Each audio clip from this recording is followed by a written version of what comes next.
श्रीमद् भगवत गीता और 16वां अध्याय। Last time भी हम लोगों ने कुछ श्लोक समझने का प्रयास किया था। एक बार दोबारा से उसको दोहरा लेंगे, शायद वो रिकॉर्डिंग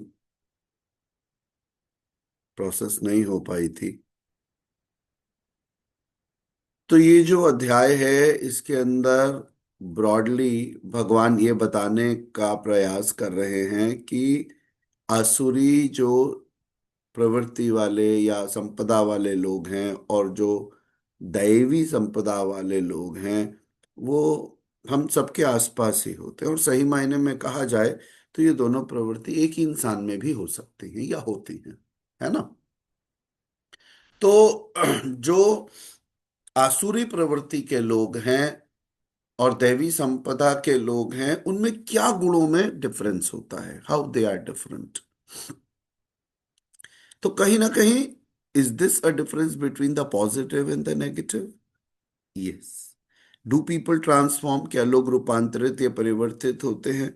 बिल्कुल होते हैं। और यही डिफरेंस है।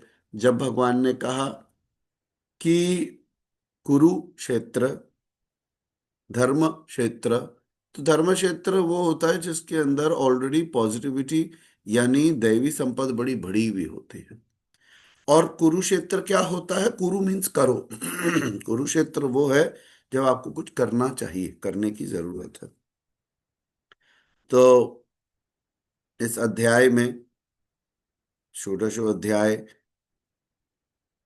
ईश्वर ने कहा, जैसा मैंने पिछले सेशन में भी कहा, कि जो लोग दैवी संपद वाले लोग होते हैं उनमें भय नहीं होता, उनका अंतःकरण बिल्कुल शुद्ध होता है। तो अंतःकरण शुद्ध होना भी एक प्रोसेस है, जैसे हमने लास्ट टाइम समझा था। ये ऐसा नहीं होता कि आप बैठे और आपने आंखें बंद करी और 5 मिनट में शुद्ध कर लिया। जब आप लोग आत्मंथन के अंदर अवेकनिंग विजडम में थे तब आपने प्रत्याहार सीखा। जब आप एडवांस माइंड ट्रेनिंग में थे तो आपने षड्रिपु को पे काम करना सीखा, विकारों पे काम करना सीखा। अब जब आप सेल्फ प्योरिफिकेशन में हैं तो भी आप अहंकार पे काम कर रहे हैं। ध्यान दीजिएगा कि चित्त का जो अंतःकरण है उसका शुद्धिकरण अपने आप में टाइम टेकिंग प्रोसेस है। तो एक दैवी संपद वाले व्यक्ति के अंदर उसका अंतःकरण शुद्ध है और उसका तत्व ज्ञान के लिए जो इच्छा है वो बड़ी दृढ़ है। आत्मीय तत्व को जानना, उसमें निरंतर लगे रहना लगन के साथ, और ईश्वर के मार्ग में अपना सर्वस्व समर्पण कर देना। समर्पण जो है वो एक बड़ा ही वैल्यूबल शब्द है। इंद्रियों का भली भांति या भली प्रकार से दमन करना, जिसको योगिक भाषा में प्रत्याहार कहते हैं, जो कि हम लोग अवेकनिंग विजडम में प्रैक्टिस करते हैं। तो जो भी इंसान ने अपनी इंद्रियों का दमन किया, मतलब एक तरीके से control over the sensory perception. आप क्या देख रहे हो, आप क्या सुन रहे हो, आप क्या सूंघ रहे हो, आप क्या छू रहे हो, ये सभी पर आपका नियंत्रण है। आपको इन्हें बंद नहीं करना। सेंस तो अपना काम बाहर से अंदर इंफॉर्मेशन लाने की करेंगी, लेकिन आपने उन्हें कंट्रोल करा है। और एक सही यज्ञ का आचरण है, स्वाध्याय करते हो। और कैसे गुण बताए? अहिंसा, कि वो लोग कभी भी किसी को जान के हर्ट नहीं करते, चाहे फिजिकल फॉर्म में, चाहे मेंटल फॉर्म में, चाहे वर्बल फॉर्म में, क्योंकि हिंसा को अधोगति में ले जाने वाला माना गया। और इसके अलावा सत्य बोलने वाला, सत्य को जानना, सत्य को प्रैक्टिस, तो आप सभी लोग सत्यव्रत प्रैक्टिस करते हैं और निरंतर सत्यव्रत आपके शुद्धिकरण में मदद करेगा। तो जो व्यक्ति सत्य का आचरण रखता है, उसकी बात कही गई। क्रोध ना करना, तो ये धीरे धीरे जैसे जैसे माइंड ट्रेनिंग की आप लोगों ने, तो आपको पता है आप में ट्रिगर्स क्या है। आपने वो आइडेंटिफाई करे कि हाँ मैं इस सिचुएशन में गुस्सा होता हूँ, आपने धीरे धीरे उन पे काम करा। जो सेल्फ एनालिसिस रोज करते हैं वो भी जानते हैं कि उनके ट्रिगर्स क्या हैं। तो क्रोध ना करना, सर्वस्व का समर्पण करना, सब कुछ ईश्वर को समर्पित कर देना, और अपने कर्म करते जाना लेकिन फल की इच्छा नहीं करना। अगर आपने उस इच्छा का त्याग कर दिया तो ये बहुत बड़ा वैराग्य है, बहुत बड़ा वैराग्य है। चित्त की जो चंचलता है वो आप में धीरे धीरे घटने लगे, यानी आप ध्यान करते हो। जब आप ध्यान करते हो तो चित्त की चंचलता घटने लगती है। जब शुरू शुरू आप सभी ध्यान में बैठे होंगे, जैसे ही बैठे तो आपके अंदर ये विचार वो विचार ऐसा वैसा चलता रहेगा। पर जैसे जैसे ध्यान दृढ़ होता है, चित्त की चंचलता धीरे धीरे गायब हो जाती है, उसमें अभाव आने लग जाता है। और आसक्ति नहीं, बहुत जो मोह होता है ना, आसक्ति वो नहीं। तो कितने सारे गुण हैं। अच्छा, क्षमा शब्द तो मैं से मिस ही हो गया, कि क्षमावान व्यक्ति, जैसे सत्य की बात कही, अहिंसा की बात कही, क्षमा की बात कही, तो श्रीमद् भगवत गीता अपने 16वें अध्याय में कहती है व्यक्ति जिसमें क्षमा है वो मुक्त हो सकता है। अब खाली हमें ये सीखने से काम नहीं बनेगा, हमें निरंतर रोज क्षमा करना है और रोज क्षमा मांगनी है। आप एक बात ध्यान दीजिएगा, आपके पास आपकी लाइफ का सबसे छोटा स्क्रीनशॉट है दिन, 24 घंटे का। रात को हिसाब क्लियर करके सोइए, किसी का भी।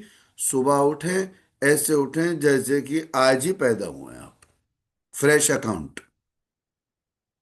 अगर माइंड कैरी ओवर करता है तो उसको समझाएं कि बेटे रात गई, बात गई। वो मानता नहीं है वैसे, वो बहुत ढीठ है, वो सारे रिकॉर्ड रखता है। वो रिकॉर्ड क्यों रखता है? जो जो घटना ने जितना गहरा प्रभाव दिया होगा वो उतने ज्यादा दिन तक टिकती है, और कुछ तो महीनों टिकती है। तो हमारा भाव क्या होना चाहिए? निरंतर आंखें बंद करके कॉन्शियसली, जो आपने आज स्टेट करा, आप आत्मा आत्मे तत्व में गए, उसमें डूबे, अंदर बाहर ईश्वर को जाना, और फिर सुबह प्रार्थना में बैठे कि हे ईश्वर, ये भाव मेरे अंदर बार बार आ रहा है, मैं उस व्यक्ति को क्षमा नहीं कर पा रहा, मुझे कृपा शक्ति दे, क्षमता दे कि मैं पूरी तरह माफ कर सकूं। उसके पास अपने रीजंस होंगे, उसके वेज होंगे जिसकी वजह से उसने ऐसा किया होगा। मैं समझता हूं, मैं माफ करता हूं। ईश्वर उसको आगे अच्छा स्वास्थ्य दे, और आप उसके लिए प्रार्थनाएं करें। बार बार फिर मन में भाव है, फिर बैठे, फिर बोले मैं क्षमा करता हूँ, क्षमा करता हूँ, क्षमा करता हूँ, फिर बोले। और अगर आपने गलती की है तो कॉल करके माफी मांगे, और व्यक्ति संसार में नहीं, या बोलचाल बंद है या बात कर नहीं सकते, तो ईश्वर से बार बार कनेक्ट करें और बोले मेरे से जाने अनजाने भूल हुई, मैं क्षमा चाहती हूँ या चाहता हूँ। You have to be very open, कि आपके अंदर एकदम क्लीन होना चाहिए। चित्त की चादर मैली नहीं। चित्त की चादर मैली नहीं। आपसे पूछें किससे परेशानी है? आपसे किसी को परेशानी है, हो सकती है, बिल्कुल हो सकती है, हमने आइडिया नहीं, आइडिया नहीं। तो हमसे एक्चुअली भी, हमसे परेशानी, अगर मुझसे किसी को परेशानी है, तो हो सकते हैं लोग जिन्हें परेशानी होती है, मुझे पता नहीं है। मुझे किससे परेशानी है? किसी से नहीं, ये 100% श्योर। हमारी प्रेजेंस किसी को तकलीफ देती हो तो क्या ही कर सकते हैं उसमें भैया। ईश्वर से प्रार्थना कर सकते हैं कि हम ना चुभें, पर हमें ही ना पता हम में कांटे हों और किसी को चुभ रहे हो, हम तो चुभ भी सकते हैं। तो ये नहीं कहा जा सकता कि हम नहीं चुभ रहे होंगे, फिलहाल हमको नहीं कोई चुभ रहा, ये बात इतना, आप इतना ही तो कर ही सकते हो, है ना। दूसरे के मन में क्या आपकी धारणा बनती हो उसका आपका कोई कंट्रोल। फिलहाल जो ईश्वरमय लोग हैं उनमें तेज भी है, ये ईश्वरीय तेज है, ये वो वाला कॉस्मेटिक तेज नहीं है। तो क्षमावान भी हैं, उनमें धैर्य भी है, वो निरंतर अपनी शुद्धि पर काम कर रहे हैं। अब आप जान पा रहे होंगे कि आप जो भी प्रैक्टिसेस आत्मंथन में कर रहे हैं वो सब स्क्रिप्चुअली राइट हैं, और ये हमें पता होती है। प्रॉब्लम ये होती है कि हम इन पे लाइफ की जो जिंदगी की आपाधापी है ना, उसमें काम नहीं कर पाते। थ्योरी तो सबको पता है, अगर भगवान ने 26 गुण बताए तो हम सभी लोग 260 लिख के दे सकते हैं, पर काम करना आसान नहीं होता। तो आत्मंथन अभ्यास है। आत्मंथन का दूसरा नाम है अभ्यास। रोज काम करना है, ग्रुप के साथ चलना है। फिर शत्रु का भाव ना होना कि मेरा कोई शत्रु है ना। तो ये सारे गुण हैं जो भगवान ने 26 लक्षण लगभग बताए। फिर वो बताते हैं कि साहब देखो, आसुरी प्रवृत्ति वाले लोगों में बहुत सारे अवगुण भी होते हैं, बहुत सारे अवगुण होंगे, और वो ऐसे अवगुण होंगे उनके अंदर जो अगर बने रहे तो परेशानियां बनी रहेंगी। तो उसकी भी बहुत बड़ी लिस्ट है। तो ये वाला जो अध्याय है ये पूरा लोगों के गुण अवगुण की चर्चा करता है। बुरे अवगुण क्या बताए थे? जैसे पाखंड होना। अब पाखंड क्या होता है? आप पता है जो क्रिया कर रहे हो उसका कोई प्रभाव नहीं, उसका कोई मीनिंग नहीं, बट क्योंकि उसके लिए आपको पैसा मिलता है तो आप वो क्रिया निरंतर करते रहते हो। ठीक है, तो एक तरीके से झूठी क्रिया। घमंड होता है, आप अपने आप को बहुत तूफानी समझते हो। अब हमने जब अहंकार को समझा था तो कितने तरीके के अहंकार हो सकते हैं। धर्म का, जात का, रंग का, रूप का, धन का, संपदा का, स्त्री का, अनलिमिटेड तरीके के, है ना। तो ये घमंड और अभिमान क्या करते हैं? कहीं का भी नहीं छोड़ते। क्रोध क्या करता है? ऐसे कर्म करा देता है। अब बिल्कुल उसके विपरीत बातें कर रहे हैं जो हमने पहले कही है ना। ऑपोजिट्स पढ़ते थे, बिल्कुल सेम चीज हम पढ़ रहे हैं। क्रोध जो है आपको ऐसे कर्मों में फंसाएगा जहां पर आप फिर वापस आओगे। कठोर वाणी, ये क्रोध से भी आ सकती है, और बिना क्रोध के भी कुछ लोग पैदा होते हैं, उनकी वाणी थोड़ी सी कड़क होती है, और वो अपने आप ही अपने लिए आगे के इश्यूज खड़े कर लेते हैं। तो ब्रॉडली अज्ञान जब तक है तब तक परेशानियां सब तरीके की हैं। तो ये दो तरीके की जो संपदा है ये एक ही व्यक्ति में भी हो सकती है। वो क्षमावान भी हो और क्रोधी भी हो, ये भी हो सकता है। तो काम किस पर करना है? आसुरी जो संपदा है, जो हमारे अंदर क्वालिटीज हैं, उनको धीरे धीरे हमें घटाना है, और पॉजिटिव्स को अपने अंदर धीरे धीरे बढ़ाना है। इसे ही बोला गया कुरुक्षेत्र। तो शुद्धिकरण का काम, अपने आप को प्योरीफाई करने का काम, यही इम्पोर्टेंट है। तो भगवान कहते हैं कि जो लोग आसुरी प्रवृत्ति के होते हैं वो लोग बहुत ज्यादा मंद बुद्धि,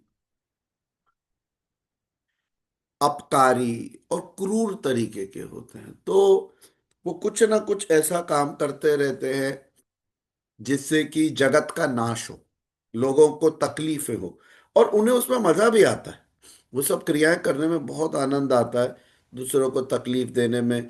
अब हमने जितने भी क्राइम्स देखे हैं या सुने हैं, आप किसी की कोई किसी को मार देता है चाकू से, तो कुछ लोग तो ऐसे हैं जो गुस्से में करते हैं, कुछ ऐसे हैं जो उनका काम है ये करना। अब आप सोचो कि किसी को मारते हुए आनंद आना, ये कैसी सोच हो सकती है? पर होती है। वो जेल में इतना समय रहते, निकलते फिर दूसरा क्राइम करते। तो सारे क्रिमिनल नहीं सुधरते। तो ये जो मंद बुद्धि वाली, ये क्रूर कर्मी वाला स्वभाव है, ये जगत के नाश के लिए ही है। आप समाज में रहोगे, आप समाज में परेशानियां पैदा करते रहोगे। बहुत ज्यादा अहंकारी होना, मद में रहना, या बहुत ज्यादा कामनाओं में फंसे रहना। ममता जी बताइए, बहुत ज्यादा कामनाओं में फंसे रहने वाला व्यक्ति मुक्त क्यों नहीं होता?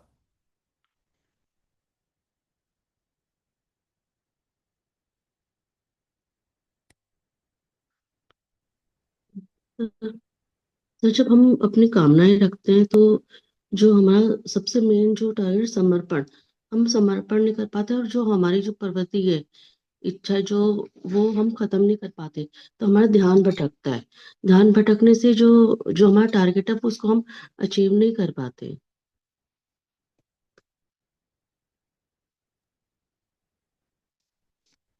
और जो बीज है वो इच्छाएं हैं। जी सर। और इसको इच्छा चक्र कहते हैं, ममता जी। जिसके अंदर एक इच्छा करी, अब उसको पाने के लिए भाव प्रबल करे, इमोशनल हो गए, फिर उसको बड़ा करते रहे अपने अंदर, फिर उसके लिए प्रयास शुरू करे, और जब तक नहीं पाया प्रयासरत रहे, और उसको खत्म होने से पहले नई इच्छाएं आ गई उसी से संबंधित। ये गोल विशेष सर्कल है, गोल चक्कर। ये अंत ही नहीं और होता। खत्म ही नहीं होता फिर वो। अब जो सिद्धांत हमें जानना है और सीखना है वो है, जो प्राप्त है वही पर्याप्त है। जी सर। जो प्राप्त है वही पर्याप्त है। यहाँ जितने भी लोग हैं, 16 लोग हैं। मेरे ख्याल में आप में से कोई भी शायद 2 एक दिन अभाव में भूखे नहीं रहे होंगे। अब व्रत में भूखे रहे वो आपकी चॉइस थी, लेकिन कि घर में राशन 3 3 दिन नहीं था, हम भूखे ही सोते थे, ऐसा नहीं हुआ होगा। God is very kind. हम सबके पास छतें हैं, सबके पास गर्म कपड़े हैं, सबके पास खाने को है, सबके पास रोजगार है, सबके पास। तो इवन आप रात को निकलिए ठंड में, रजाई कंबल लीजिए, खाने के पैकेट्स बनाइए और रोड पे देखिए, वो लोग भी रोज आपसे पहले कोई उन्हें खाना दे जाता है, 2 2 कंबल दे जाता है। तो रोड पे जो रह रहे हैं वो भी भोजन के अभाव में नहीं रहते, निकल के देखिएगा। इस दुनिया में अगर आसुरी संपद वाले लोग हैं, तो दैवी संपद वाले लोग भी भरमार में हैं। कुछ लोगों को नींद नहीं आती है सोच के कि दूसरे सर्दी में नहीं सो पा रहे। तो बड़ी कृपा ईश्वर की है, जब हमें संतोष, वो सबका ध्यान करते हैं, वो सबके पिता हैं, सबका ध्यान कर रहे हैं, कहीं ना कहीं कोई ना कोई खड़ा हो जाता है। हमें संतुष्टि जब तक नहीं आती, हम इच्छा के चक्र में फंसे रहते हैं। तो कोई भूखा नहीं सो रहा, किसी को परेशानी नहीं है। हाँ, जहाँ परेशानियां हैं, और अगर वो ईश्वर के कनेक्शन में है, तो कोई ना कोई माध्यम बन जाएगा, उन तक पहुंच जाएगा। तो इच्छा चक्र से हमको बचना है, और ये रियलाइज करना है, जितनी इच्छाएं रोपित करेंगे उतनी परेशानियां हमारे लिए बढ़ती जाएंगी। तो जो लोग आसुरी प्रवृत्ति में होते हैं, वो निरंतर ही अपने काम क्रोध में फंसे रहते हैं, और इसकी वजह से vicious circle, life and death, life and death, life and death बना ही रहता है, क्योंकि कर्म जब तक नष्ट नहीं होंगे आपको बार बार आना पड़ेगा।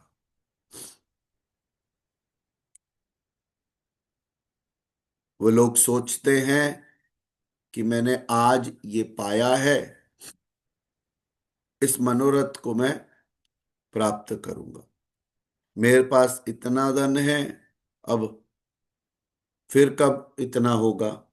तो ज्यादातर व्यक्ति के अंदर और पाने की लालसा बनी रहती है, नए नए मनोरथ बने रहते हैं।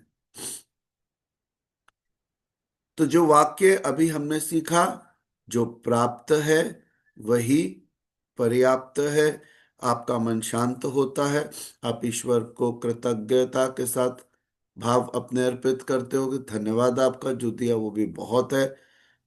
अदरवाइज कहाँ सेटिस्फैक्शन है? आपको गाड़ी पुरानी लगेगी, आपको घर की लोकेशन अच्छी नहीं लगेगी, आपको घर छोटा लगेगा, आपको कपड़े अनफिट लगने लगेंगे, हर चीज ऐसी लगेगी कि ये बेटर होनी चाहिए, बेटर होनी चाहिए, बेटर होनी चाहिए। ठीक है, मतलब I would not comment on it क्या, बट मुझे ऐसा महसूस होता है नीड एंड ग्रीड में डिफरेंस है। मैम पूर्णिमा मैम कुछ ऐड करना चाहेंगी नीड एंड ग्रीड पे, क्या डिफरेंस है?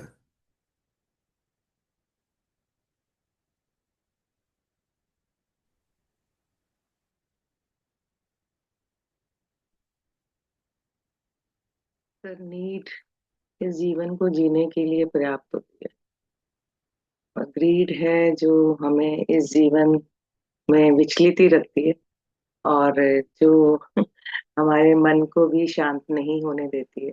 मन शांत होता है जब हम अपनी नीड के साथ जी रहे होते हैं, और मन के अंदर बहुत ही एक संतुष्टि। सर मैं तो हमेशा कहती हूँ वही धनी है जिसमें संतोष धन है, जिसके पास संतोष धन वाला ही सबसे बड़ा धनी इंसान है। और जिसके पास, जिसका मन शांत है और जिसकी इच्छाएं बहुत ज्यादा कंट्रोल्ड है, वही इंसान इस जीवन में ईश्वर को पूर्ण तरह से जान भी तभी पाता है। जब हमारे अंदर ग्रीड होती है, हम ईश्वर की तरफ ध्यान ही नहीं जा पाता सर। तो निहित तो सर, मतलब ग्रीड हमारे जीवन में सबसे बड़ा रुकावट है ईश्वर को पाने के लिए। तो हम इसी संसार में ही लिप्त रह जाते हैं, और हम ईश्वर की तरफ, जो जिसके लिए आए हैं, ये जीवन हमें जो भगवान ने दिया है, उसकी तरफ हमारा ध्यान ही नहीं जा पाता। तो कामनाएं तो सर सबसे बड़ा विकार है। ज्यादा कामनाएं रखते रहेंगे तो हम इसी संसार में ही लिप्त रहेंगे। तो ये तो सर बहुत ही इम्पोर्टेंट है कि हमें, जो आपने अभी लाइन लिखवाई है, बहुत प्यारी लाइन है कि जो जो प्राप्त है वही पर्याप्त है। और वैसे भी ना मैम, अ, सभी ग्रंथ ये बात बोलते हैं कि जब व्यक्ति बड़े विशेष सर्कल में फंसता है तो वो कहता है अब तो मैं इस बार नहीं कर पाया ईश्वर प्राप्ति, अगली बार ईश्वर मुझे सजग रखना, मैं पैदा हूं तो ईश्वर प्राप्ति के लिए। फिर वो पैदा होता है, फिर वापस धन धन धन या पावर, नेम फेम, इसी में फिर फंस जाता है।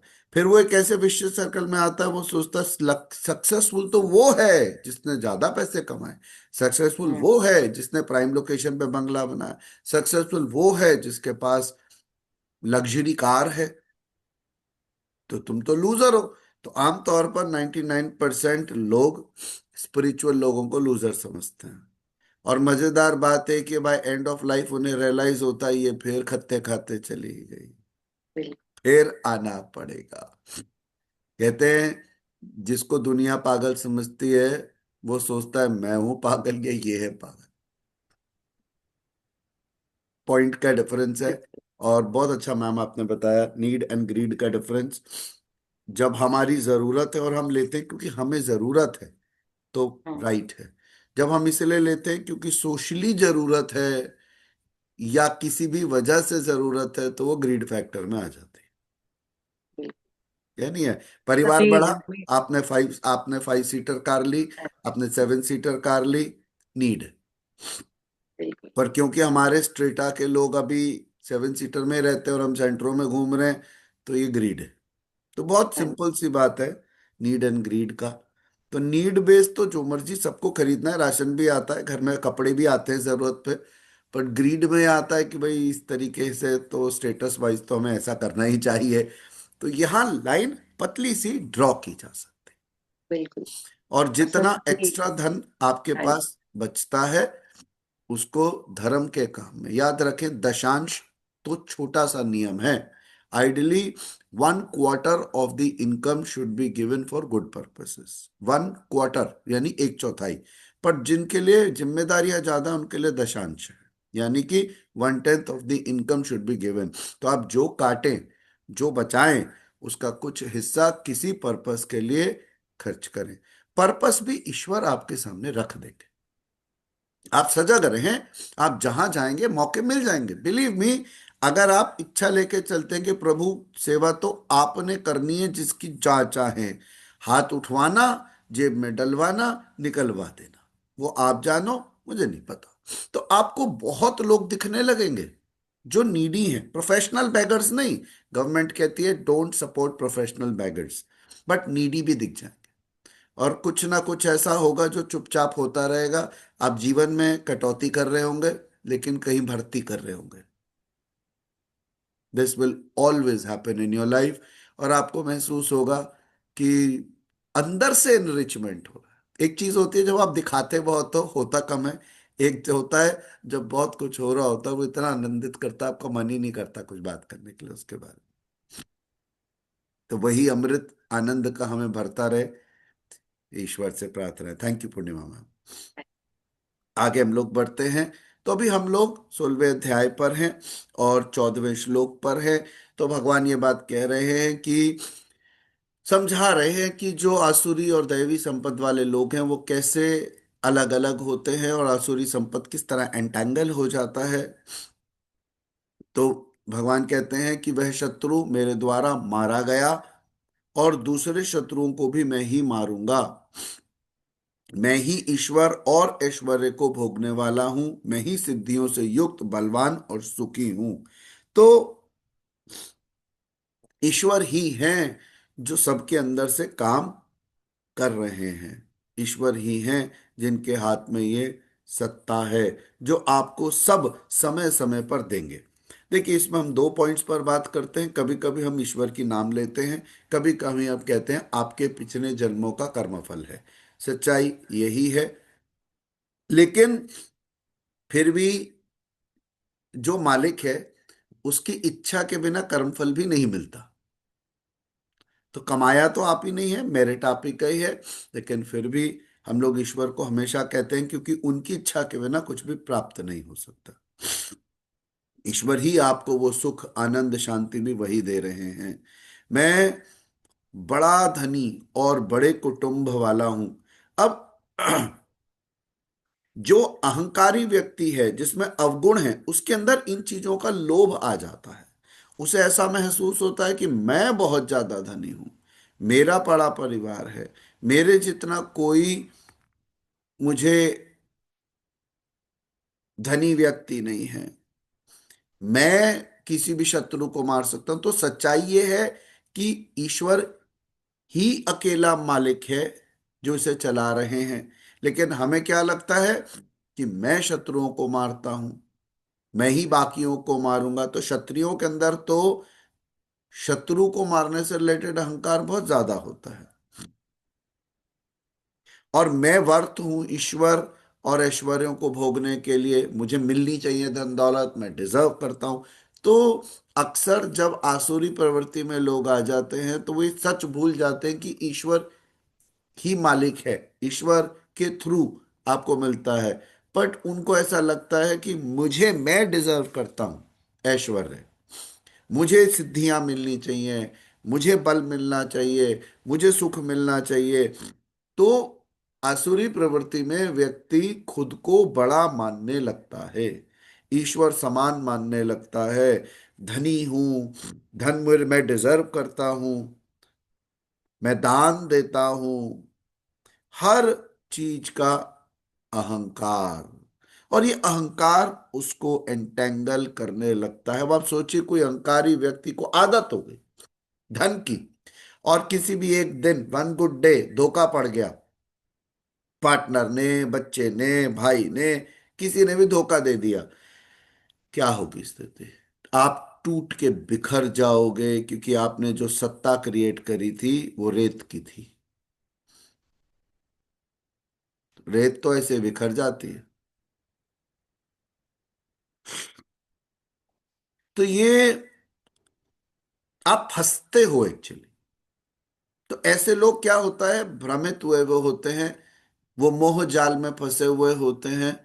और आप जितना इंटेंगल्ड रहोगे उसमें, उतना ही आप किस में हो? अज्ञान में। भगवान कहते हैं जो भी लोग ये करते हैं, मैं पाता हूं, मैं देता हूं, मैं मारता हूं, मैं धनी हूं, मैं सब कुछ कर सकता हूं, मैं भोग करता हूं, वो सभी अपवित्र नरक में गिरते हैं।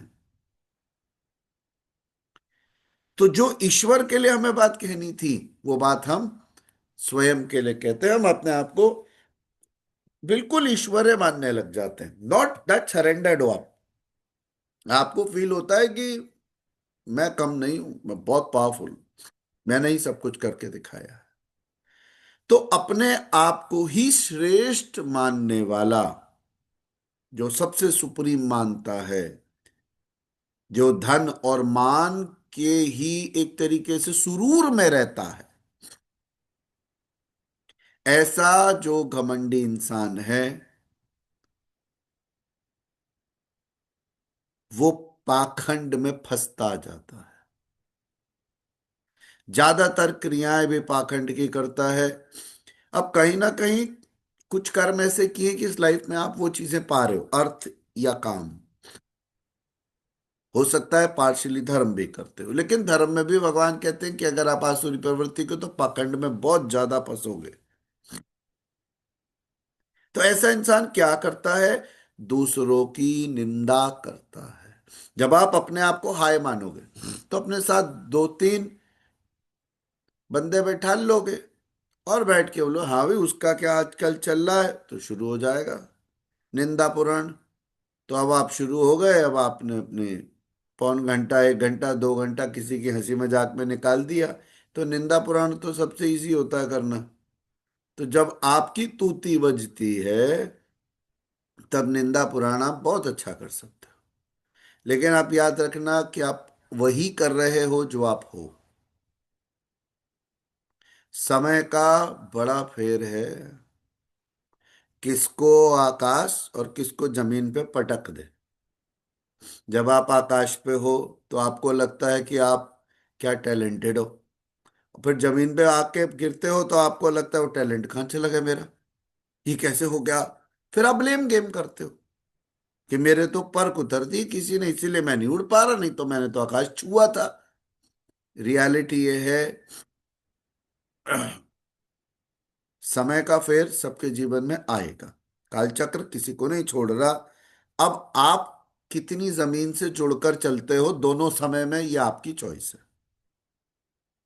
जो आकाश में उड़ रहा था तब भी ईश्वर का नाम ले रहा था, जमीन पे गिरा तो भी ईश्वर का नाम ले रहा था, और बार बार कहता था जिस रुख राखोगे उस रुख रह जाएंगे, तुम्हारी इच्छा। तो वो किसी को दोनों ही स्थिति के अंदर बड़ी समता में था, ऐसे इंसान के लिए आसान होता है। पर भगवान कहते हैं कि साहब मैक्सिमम लोग तो क्या करते हैं, निंदा में फंस जाते हैं। तो अवगुण क्या क्या हैं? निंदा। तो हम लोग अपने प्रोमिसेस में ये बात बोलते हैं ना कि हम किसी भी थर्ड पर्सन के बारे में बात नहीं करेंगे अनवांटेडली। तो मियाँ बीबी बैठे, आप खाने की बात करो, मार्केट की बात करो, कपड़ों की बात करो, कोई भी ऐसी बात करो जो किसी को तकलीफ नहीं दी। जैसे ही आपने किसी तीसरे व्यक्ति विशेष की बात शुरू करी, थोड़ी देर में भिड़ जाओगे। तो जैसे ही दो लोग मिलते हैं, उनको कोई बलि का बकरा चाहिए जिस पर बातें की जा सके। तो निंदा किसी की करना अपने आप में एक बड़ा नेगेटिव ट्रेट है। अहंकार एक बड़ा नेगेटिव ट्रेट है। घमंड, किसी भी चीज का, सुंदरता हो, धन हो, धर्म हो, कामनाएं जिसकी बात हमने अभी करी, क्रोध, ये सब क्या है? बड़े अवगुण हैं।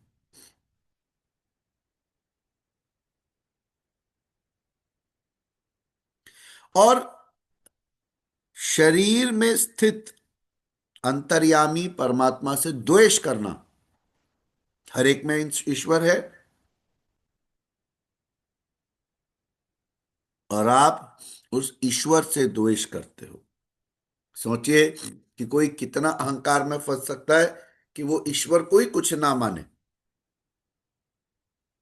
वो अपने आप को ही सब कुछ माने, अपनी ही बस बात करता रहे, अपनी मैं कितना इंटेलिजेंट हूं, मैं कैसे सब चीज निकाल के ले जाता हूँ, मेरे तो भाई गॉड बात ही अलग है, मेरे जैसा कोई नहीं। हर समय हर बात में एक ही प्रूफ देना, I am super intelligent, super smart, super powerful, super rich.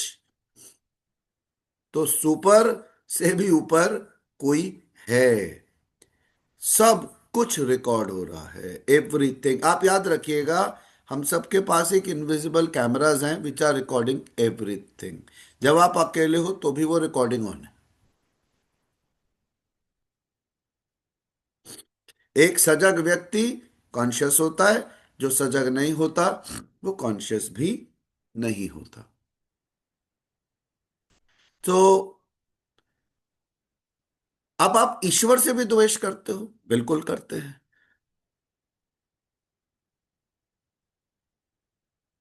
तो ज्यादातर लोग क्या करते हैं, पाखंड में आ जाता है।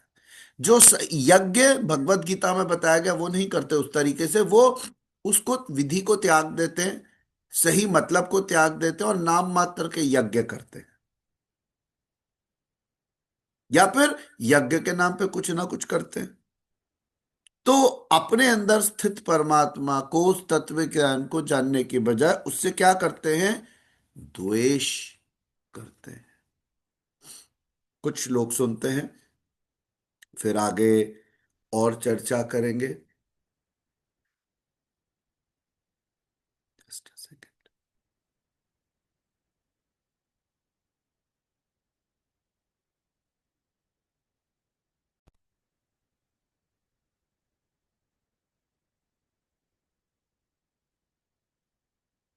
आशापाशशतैर्बद्धाः कामक्रोधपरायणाः ईहन्ते कामभोगार्थम् अन्यायेनार्थसञ्चयान् इदमद्य मया लब्धम् इमं प्राप्स्ये मनोरथम्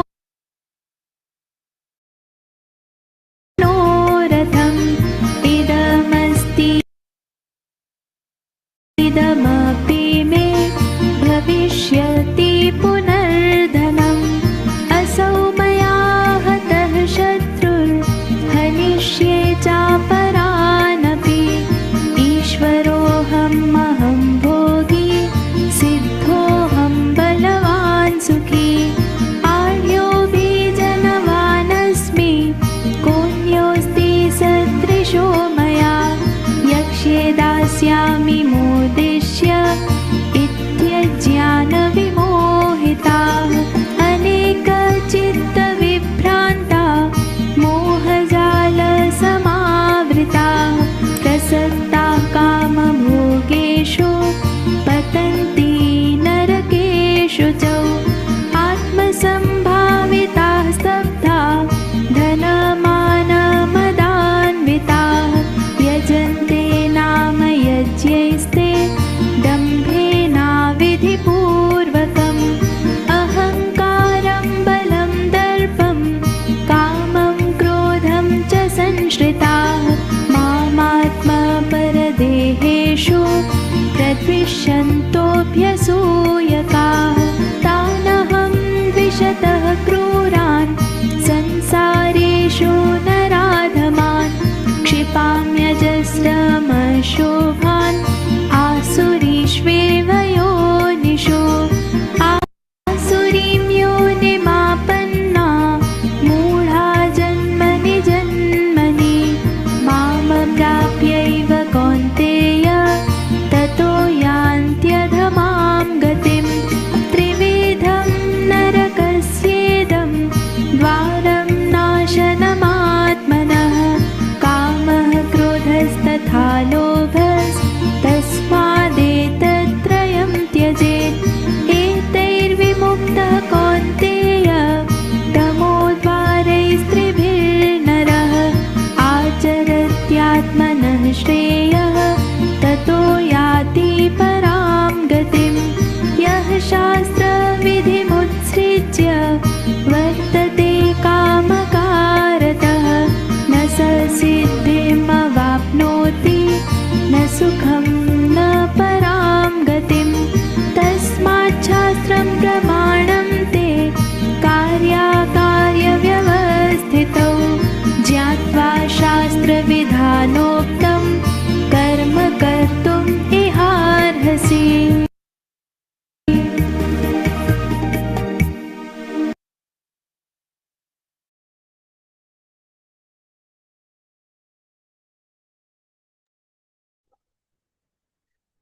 हम लोग प्रयास कर रहे हैं समझने का कि वो क्या गुण और अवगुण हैं जो हमारे जीवन को परिवर्तित करते हैं।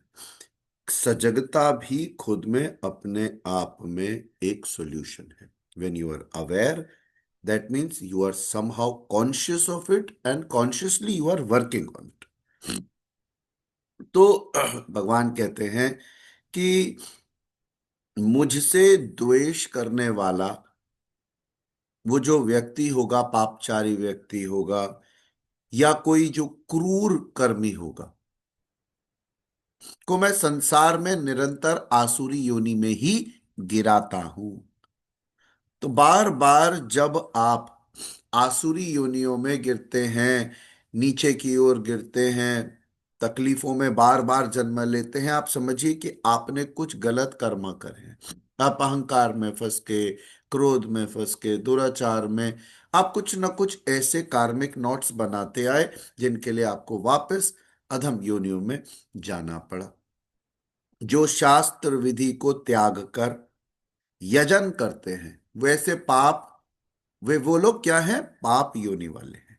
तो ऐसे लोगों को वो कहते हैं कि ये अधम हैं, इन्हें ही क्रूर कर्मी कहा गया, और यही नीच योनियों में फिर पैदा होते हैं, तकलीफें भोगते हैं, बार बार यही चक्र चलता रहता है। तो what is the right way, what is the right solution? Right solution वही है जो हम डिस्कस कर रहे हैं। हमें अपने गुणों पर काम करना है, अपने कर्म पर काम करना है, ईश्वर के समर्पण के साथ उस सत्ता को समझते हुए। एक बात ध्यान रखनी है, be good do good, simple, be good do good.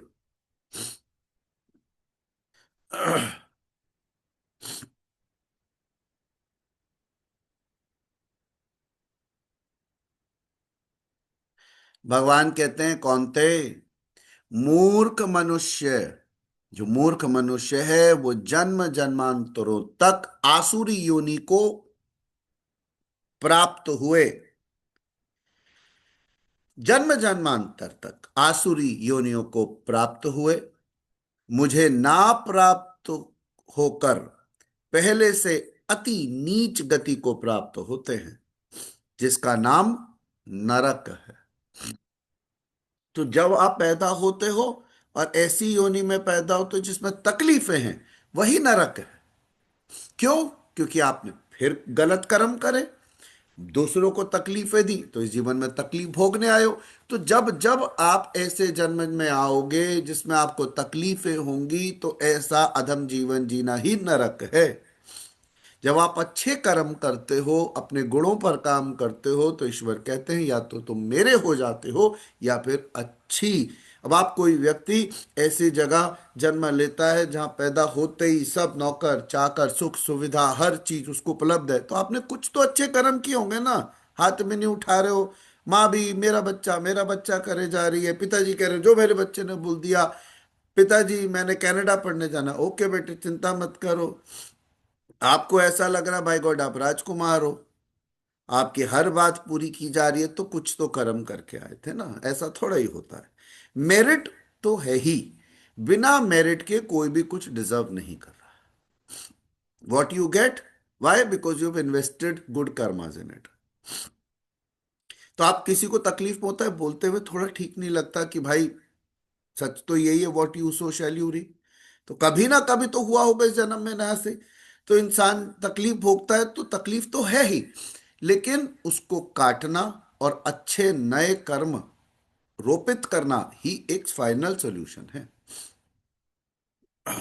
तो काम, क्रोध और लोभ, भगवान कहते हैं ये नरक के मूल द्वार हैं। ये सभी लोग लिखें, काम, क्रोध और लोभ, ईश्वर ने कहा नरक के मूल द्वार। नरक का मतलब ये नहीं है कि कोई कोई एक एम्पायर है जिसमें कढ़ाई में किसी को पकौड़ों की तरह उबाला जा रहा है।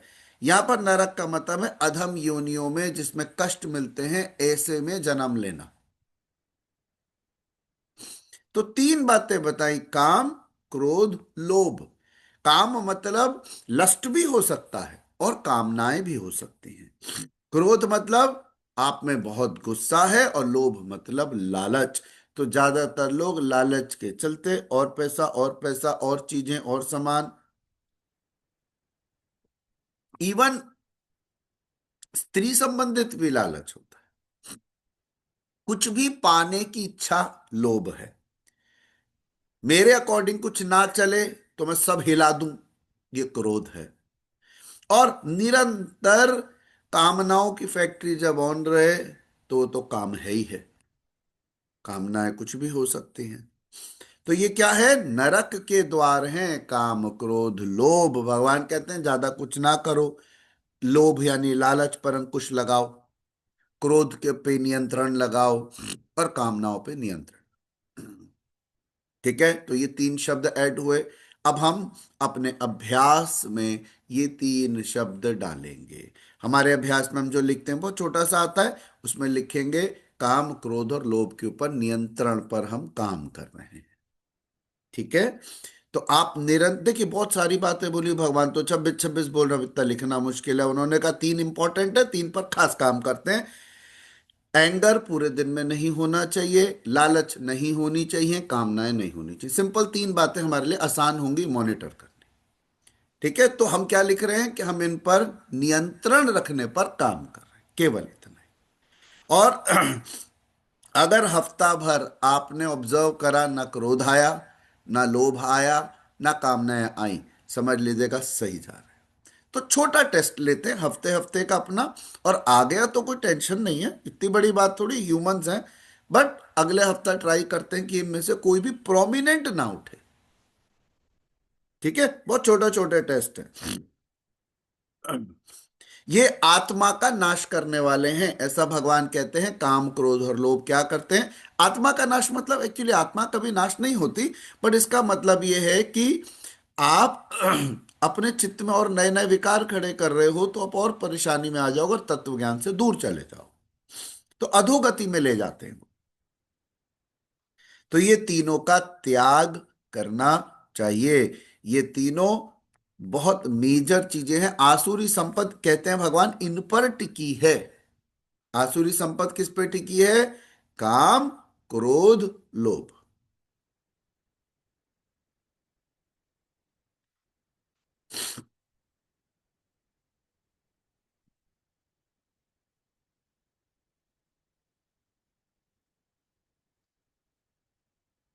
आगे भगवान कहते हैं कि कौन्तेय, नरक के इन तीनों द्वारों से मुक्त हुआ हुआ जो भी पुरुष होगा, वो परम कल्याण के लिए आचरण करता है। परम कल्याण क्या है?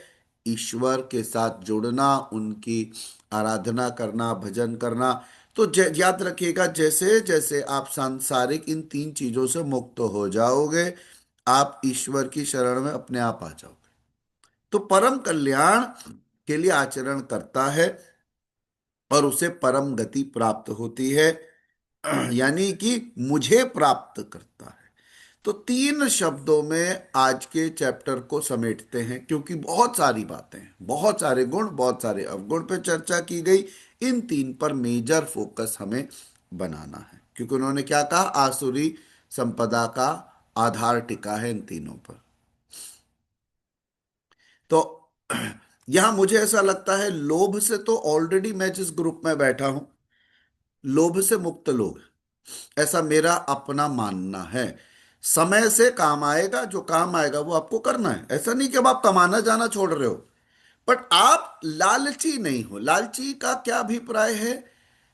आपका मन ही संतुष्ट नहीं होता, आपको कितना ही मिल जाए, आप निरंतर पैतरे करते रहते हो। तो बिजनेस भी बिना लोभ के किया जा सकता है। और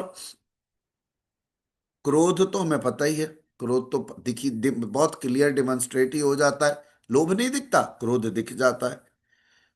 और कामनाएं नहीं दिखती, तो कामनाएं भी अपने अंदर हैं। हमने एक बात अच्छे से सीख ली थी, इस संसार में बहुत सारी प्यारी चीजें, पर हर चीज हमारे पास नहीं होनी चाहिए, जरूरी नहीं। तारीफ जरूर करें, वेरी गुड, वेरी गुड, बहुत बड़े, बहुत बड़े, आगे बढ़े। तो आप ये थोड़ी कह रहे हो कि चीजें अच्छी नहीं है ना, बट अपने को नहीं चाहिए। क्यों नहीं चाहिए? क्योंकि जरूरत नहीं है। Need based and greed based में सारी बात समझ में आ जाती है, चाहिए ही नहीं। तो लेट्स मेक इट सिंपल। तो परम कल्याण कहते हैं वो मुझे पाता है। तो जो इन तीनों विकारों को त्याग देगा, वो मेरी परम श्रेय में आ जाएगा, मुझको पा सकता है। तो कितनी प्यारी और सिंपल सी बात है। इसको नोट करते हैं। अब कल के दिन को आंखें बंद करते हैं और एनालाइज करते हैं कि कब कामना कामना कामना नेम फेम की हो सकती है, कामना कुछ भी चीज की हो सकती है। आंखें बंद करते हैं, 2 मिनट को एनालाइज करते हैं कि कल का दिन कहीं कोई क्रोध किया था। मैं पूछूंगा नहीं, आप खुद ही सोचिएगा। लोभ कहीं बड़ा लालच का भाव उभरा था, या कोई मेजर कामनाएं प्रबल तो नहीं हुई। तो कल के दिन को हम विजुलाइज करेंगे और अभी 2 मिनट के लिए इस पर काम।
आई होप हम लोगों ने एनालाइज किया होगा, और अगर कहीं हमें दिखा तो हम उसे नोट कर लेते हैं बस।